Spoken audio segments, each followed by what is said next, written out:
Lieutenant Marcus Webb had been a prisoner for 3 weeks when they dragged him to the neural linkage chamber. The Vryn had won the battle at Kepler Station, capturing 24 human soldiers in the process. Most were subjected to standard interrogation protocols, but Marcus had drawn a different fate entirely.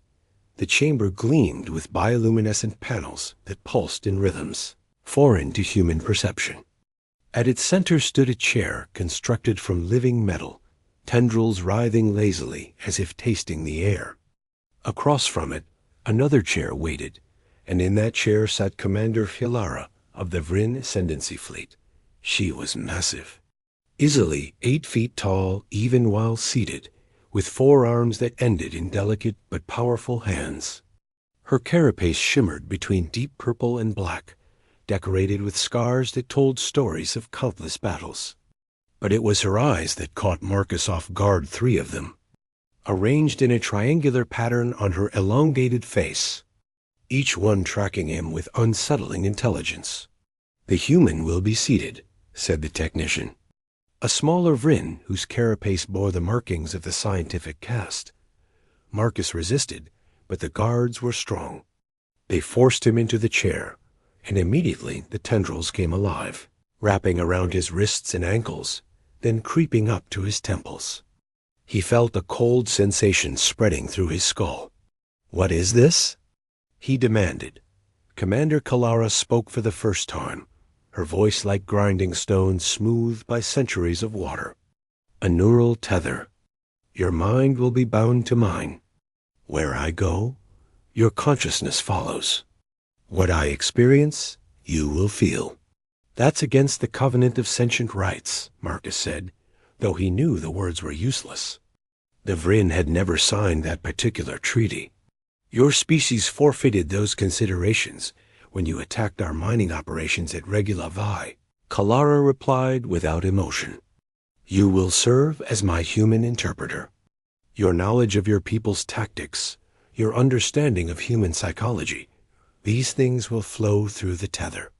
You cannot resist it. You cannot hide anything from me." The technician activated the device. Pain exploded through Marcus's mind, white-hot and all-consuming. He screamed, but the sound seemed distant, as if coming from someone else. Then suddenly, the pain vanished, replaced by something far more disturbing. He could feel her dot, not just her presence, but her thoughts, her emotions, the vast and alien landscape of her consciousness pressing against his own. It was like being thrown into an ocean during a storm, waves of foreign sensations threatening to drown his identity entirely. But Marcus was stronger than they anticipated. He had undergone neural resilience training, preparation for exactly this kind of mental warfare. He built walls, constructed barriers, fought to maintain a sense of self, even as Kalara's mind tried to subsume his own. She noticed immediately. Through the tether, he felt her surprise, then her grudging respect. "Interesting," she said aloud. "You resist better than the others." Over the following days, Marcus learned the true horror of his situation. The tether meant he experienced everything Kalara did. When she trained in combat, he felt the exertion in muscles he did not possess. When she ate, he tasted food his human palate found revolting. When she slept, he was dragged into nightmares filled with Vryn cultural memories that made no sense to his human mind. But worse than any of this was what he began to learn about Commander Kalara herself. She was not merely a military officer. She was a legend among her people, a warrior who had never lost a battle in 43 years of service. The scars on her carapace were not just decoration. Each one represented a species she had personally defeated, a world she had conquered in the name of the Ascendancy. The Vryn marked their greatest killers this way, turning their bodies into monuments of destruction. Through the tether, Marcus accessed memories that chilled him to his core. He witnessed the fall of the Teller Confederation, saw through Kalara's eyes as she personally executed their High Council. He experienced her assault on the Kresh homeworld, felt her satisfaction as orbital bombardment turned cities into glass. He lived through the extinction of the Oris, a species of gentle philosophers who had refused to surrender their agricultural worlds. Kalara was not just dangerous. She was a genocide made flesh, a killing machine wrapped in strategic brilliance and absolute ruthlessness. But the tether worked both ways. And that was what the Vryn had not fully anticipated about humans. Marcus began to push back, not with force, but with subtlety. He let his own memories bleed through the connection images of Earth, of human art and music, of the reasons his people fought so desperately against Vryn expansion. He showed her the faces of the colonists who had died at Regula Veil, including the children in the underground shelters that Vryn bombardment had collapsed.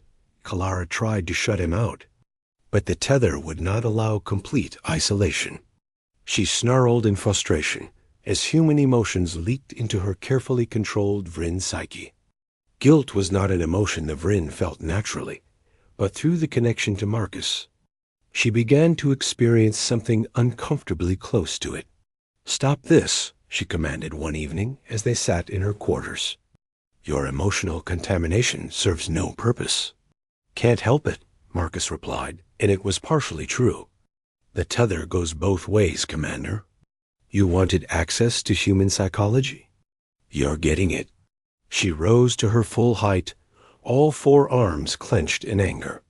For a moment, Marcus thought she might kill him. Tether be damned. But she did not. Instead, she sat down again, her three eyes studying him with new intensity. "You are trying to weaponize empathy," she said. "I'm trying to remind you that the beings you kill actually matter," Marcus shot back.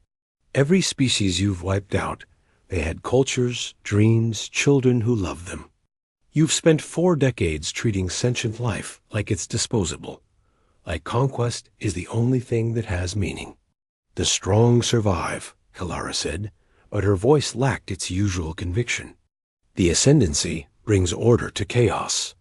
"The ascendancy brings death," Marcus countered. "And you're their favorite daughter of destruction." The argument continued for hours, their minds locked in debate, even when their mouths fell silent. Through the tether, Marcus could feel Kalara's certainty beginning to crack. Not much, she was far too disciplined for a complete collapse of her worldview, but enough to plant seeds of doubt. 2 weeks after the tethering, everything changed. The Vryn fleet received new orders. Proceed to humanity's agricultural world of New Harvest and prepare for full planetary subjugation. The operation would be led personally by Commander Kalara. Through the tether, Marcus felt her receive the orders with her usual cold efficiency. But underneath, he detected something new hesitation. "You can't do this," he said when they were alone. "New Harvest has 60 million people. Most of them are farmers, families, people who have nothing to do with the war." "They are human," Kalara replied. "They support your military efforts through their production. They are legitimate targets." "Their children," Marcus said, and through the tether. He forced her to see the memories of New Harvest from his one visit there. Kids playing in fields of golden grain, laughing as they chased pollinator drones. "Look at them, Kalara. Really look. You're about to do to them what you did to the Oris, to the Teller, to the Crush. How many more species before you admit that what you're doing is wrong?" He felt her fury spike through the tether, felt her rejection of his words. But beneath that, deeper down, he felt something else. Fear. Not fear of death or defeat, but fear of truth. That night, Kalara did something unprecedented. She accessed the full archive of her military service, every battle, every conquest, and she forced herself to view them through the lens of Marcus's human perspective. Through the tether, he experienced her reliving 43 years of warfare, but this time seeing her victims as people rather than obstacles. The psychological impact was devastating. Kalara, the undefeated commander, the pride of the ascendancy, began to break, When the fleet arrived at New Harvest, every ship waited for Kalara's order to begin bombardment. The order never came. Instead, Commander Kalara did something no Vryn officer had ever done. She transmitted a message to the Ascendancy High Command, her forearms trembling as she spoke words that would end her career and possibly her life. "I refuse," she said simply. "No more." The political consequences were immediate and catastrophic. Kalara was stripped of her command, declared a traitor, and marked for execution. But she had bought time, and the other Vryn commanders, shocked by her actions, hesitated long enough for human reinforcements to arrive. New Harvest was saved in the brig of what had been her flagship. Kalara sat beside Marcus, a tether still connecting them. She would face trial and likely death, but through their connection, Marcus felt something unexpected peace. "You destroyed me," she said quietly. "No," Marcus replied. "I just reminded you that you were already destroying yourself, one genocide at a time." She turned her 3 eyes to him, and for the first time since he had met her, Marcus saw something in them besides cold calculation. He saw recognition, remorse, and the faint possibility of redemption. "What happens now?" she asked. Marcus considered the question. "Now you face the consequences of 43 years of war crimes. But maybe, just maybe, you also get a chance to spend whatever time you have left trying to atone for them. Through the Tet."